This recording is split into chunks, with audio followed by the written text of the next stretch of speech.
सही मिल जाए इसलिए एम्बुलेंस का इंतजाम किया था। जो एम्बुलेंस चली थी, जो खराब हो गई, एक भी सरकार ने ना एम्बुलेंस बढ़ाई और ना ही नई एम्बुलेंस खरीद करके जनता की परेशानी को दूर करने का काम किया। इसी तरह पुलिस के लिए 100 नंबर गाड़ी दी थी, 100 नंबर पुलिस की गाड़ी दी थी, जिससे परेशानी तकलीफ में फोन करें पुलिस आपकी मदद के लिए पहुंच जाती थी। लेकिन 100 नंबर से 112 तो कर दिया, लेकिन जो बढ़ानी थी गाड़ी वो नहीं बढ़ाई। और जब से नंबर बढ़ा है तो पुलिस को लगा कि सरकार ने नंबर इसलिए बढ़ा दिया कि उन्हें भी अपनी वसूली बढ़ा देनी चाहिए। और आपने महसूस किया होगा कि बढ़ा दी, लेकिन जब से बीजेपी की सरकार आई है हर पेपर लीक हो गया है। कोई परीक्षा नहीं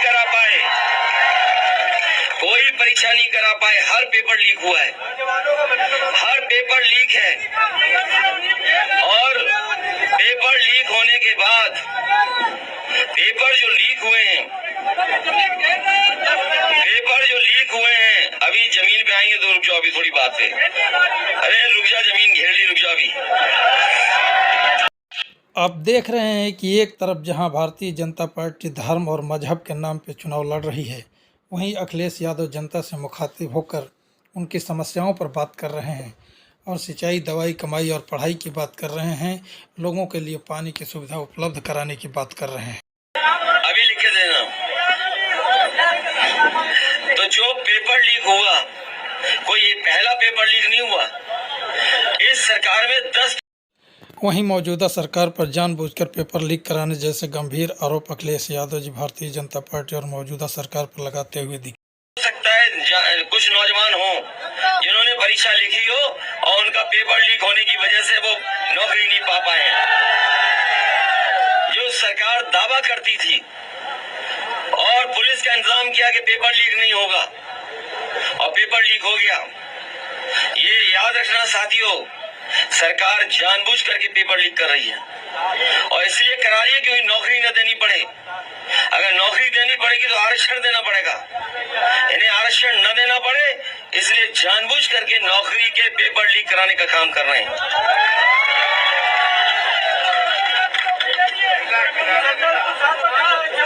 और पेपर लीक इतने बड़े पैमाने पर हुए हैं और 60 लाख, मैं एक बात कह दूं आपको, 60 लाख बच्चे हैं जिनकी नौकरी नहीं लग पाई पेपर लीक के कारण।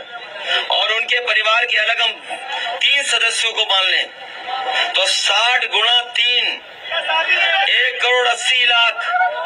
और ये 1,80,00,000 अगर हम 80 लोकसभाओं में भाग दे दें तो हर लोकसभा में 2,25,000 वो नौजवान उनके परिवार के लोग बैठे हैं जो सरकार को हटाना चाहते हैं।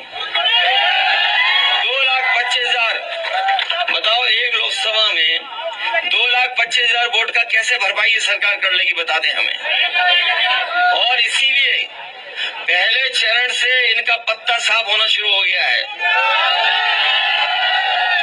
जो ये हवा चल के आ रही है पश्चिम से, ये सीधी जा रही है सफाया करते हुए और इसलिए भी जनता इनका सफाया कर रही है क्योंकि बीजेपी के लोगों की हर बात झूठी निकली, इनके झूठे वादे निकले।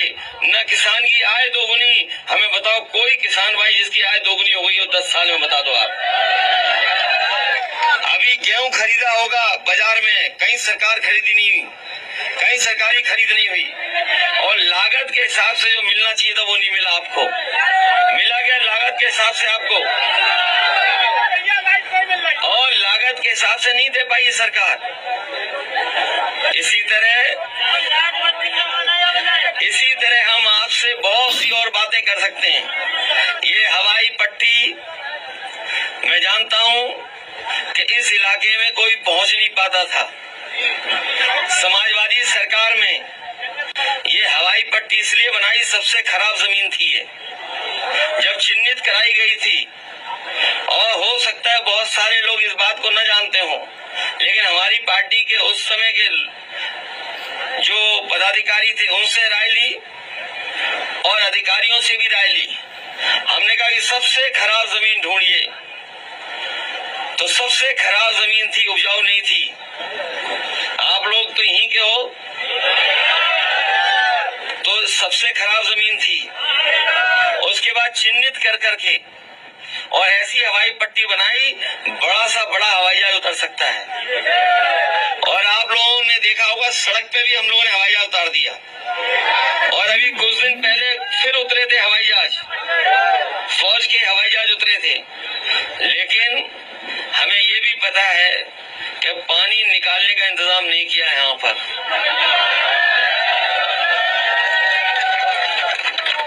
मैं अपने तमाम किसान भाइयों को और जिनके नुकसान हो रहा है, इधर पानी भराव के कारण उनका नुकसान हो रहा है, सबसे पहला काम होगा इसका पानी निकालने का इंतजाम हम लोग करने का काम करेंगे। चाहे हमें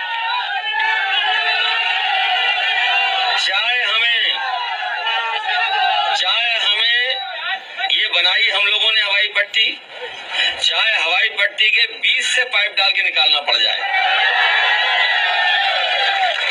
जब हवाई पट्टी में हवाई जहाज नहीं उतर रहे तो फिर पाइप निकालने में कौन सी दिक्कत है?